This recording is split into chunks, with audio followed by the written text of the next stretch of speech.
Wow, this light is so strong I cannot see.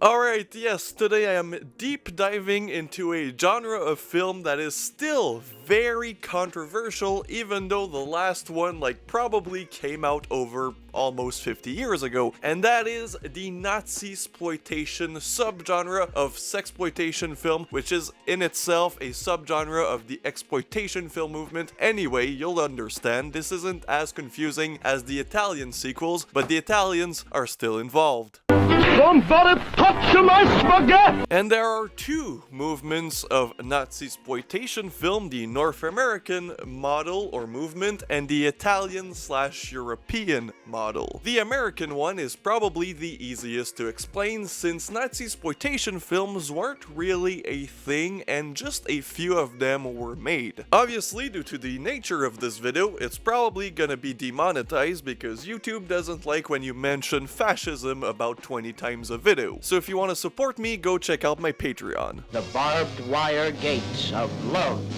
and seven. Anyways, the American model of Nazisploitation film really started its birth in the 1960s, whenever America slowly got more liberal with the nudity on the screen. They were still very much conservative, however in the 60s you started to see sexploitation films kind of gain a rise in success, especially in drive-ins and exploitation theaters. But most of them were either educational or nudie cuties, which were basically just these films of naked men and women walking around, most of the time in nudist camps, and they were very light-hearted. Then as the 60s advanced and things got more dark in America, we got to see the birth of the roughie, which was basically the movie equivalent to these fetish magazines that kind of talked about kinks and fetishes. So all of a sudden, you get this expansion of films that dealt with domination and other types of kinks. A genre that kind of popped out of that was of course the woman in prison film, which is the other genre that helped the rise of the Nazi exploitation film. Ultimately, in 1969, David F. Friedman, who is most famous for producing Herschel Gordon Lewis's films,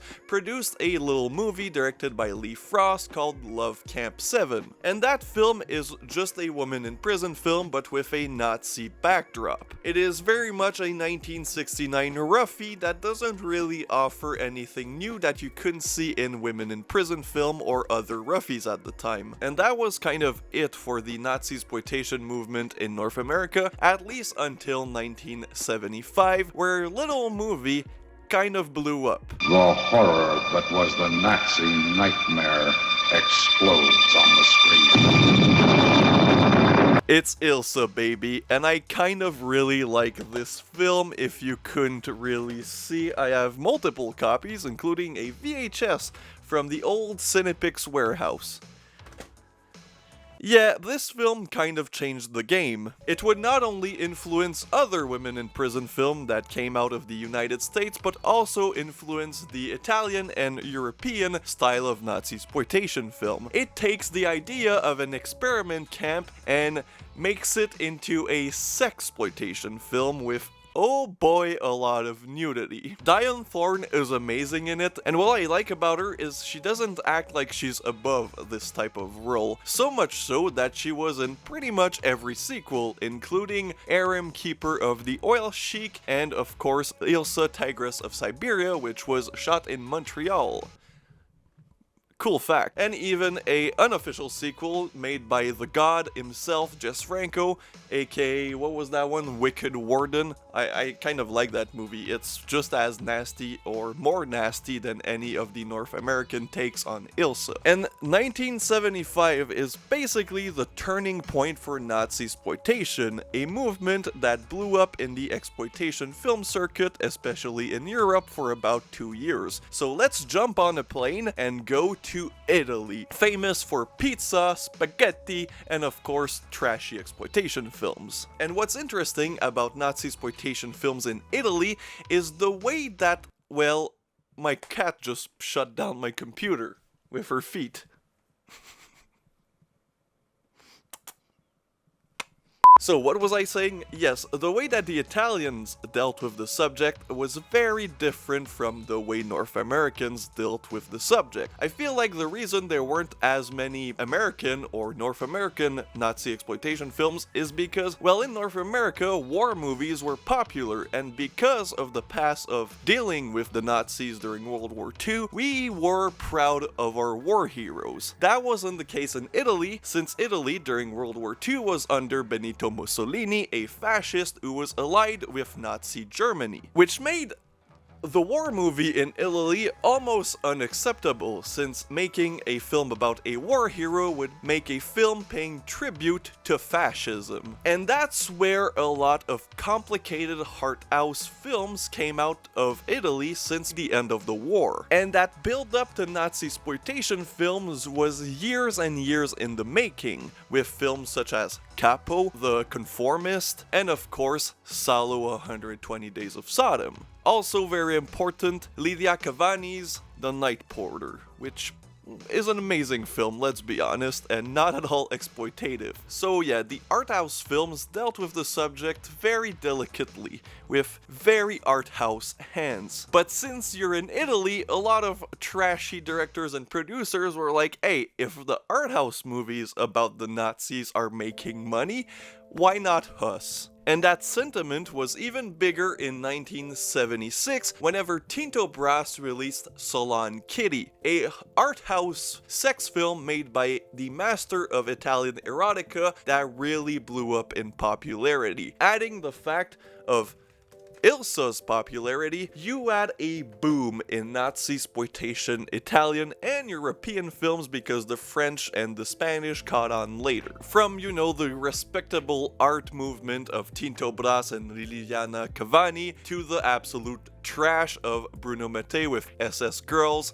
and of course Sergio Garone's infamous, what's the name of that goddamn piece of shit movie again? SS Experiment Love Camp, which was known because it was a video nasty. Also, the Gestapo's Last Orgy, which is kind of inspired by Liliana Cavani's Night Porter. And that's where the controversy kind of comes to play. These films are in no way pro-Nazi films. Most of them were directed by Italian socialists who really weren't big fans of the Nazis, as you can imagine. And that's kind of the misinformation that modern audiences think of these films, like, oh, they were pro-Nazis. Absolutely not. They were made by people, more often than not, that were under fascist control during the war and wanted nothing to do with the Nazis, which is why there are two themes of Nazisploitation films. You have the Salon Kitty way of these women being in a brothel, and then you have the nastier way of this camp with experimentations. Both are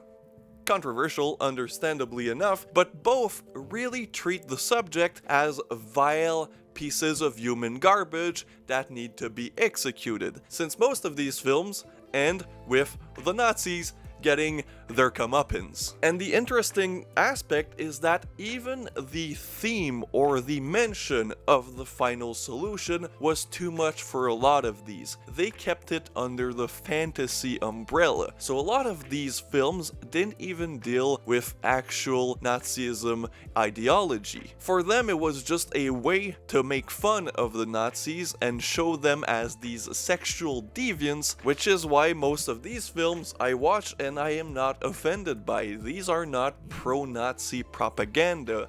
These are just sex films that just happen to push the envelope a bit too much for most people's comfort. But apparently, even the audiences at the time weren't satisfied with these, and this film cycle only lasted a few years in Italy compared to, let's say, the Giallo or the Western that lasted decades. It is an era that needs to be talked about and studied more than it needs to be, you know, pushed and hidden. So yes, most of this video was thanks to the documentary Fascism on a Thread, which I like, but it's not my favorite, and of course a few internet resources, and there's a book on the subject which is long out of print, so I could not access that, but I think it's just basically the documentary but on paper. Hope you guys enjoyed this deep dive. Let me know in the comments what you think of the whole genre. If you like the genre, which one is your favorite? And if you like these types of video, keep liking and watching them, and I'll deep dive even more notorious genres and film series.